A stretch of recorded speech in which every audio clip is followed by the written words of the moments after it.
Ouais, d'autres pourtant veulent défendre la nature d'une manière différente. Ce sont les chasseurs de Frédéric Nious. Le CPNT avait réussi un excellent score en 2002. Toute la difficulté sera de faire aussi bien cette fois-ci. Près de Poitiers, Claudine Gilbert et Salah Grabi.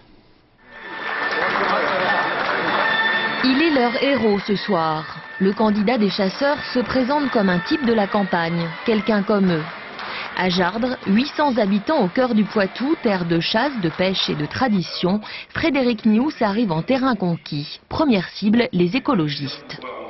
L'objectif, il est clair, c'est de battre les verts, tout simplement. Battre les verts, projet contre projet, pour montrer qu'il y a une autre écologie qui est possible dans ce pays. L'autre ennemi intime, c'est l'Union européenne, ressentie comme hostile aux chasseurs et comme le fossoyeur des services publics en milieu rural. Alors Frédéric Nious réclame tout simplement la dissolution de la Commission de Bruxelles. On ne peut pas accepter cette Europe qui fonctionne qu'à coup de délire des technocrates de Bruxelles. Ceux qui décident de votre quotidien sans jamais sortir de leur bureau. Votre quotidien est géré par 36 000 directives. 36 000 sur tout et n'importe quoi. Mais l'Europe, elle n'a pas autre chose à foutre. Ces hommes, plus très jeunes pour la plupart, qui se voient comme les oubliés de la politique, ont trouvé en Nious le porte-parole de leur frustration. Pour moi, c'est quelqu'un de la campagne, oui. Qui a les idées des gens de la campagne, du moins.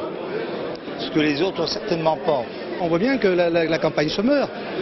On ferme les écoles, on ferme tout. Il n'y a plus d'agriculteurs. Nious en appelle aux 15 millions de Français qui vivent à la campagne. Et pour Jean Saint-Josse, son mentor en politique, tous les espoirs sont permis. Au sondage, j'étais à 0,5 pendant toute la campagne électorale. J'ai fait 4, plus 4.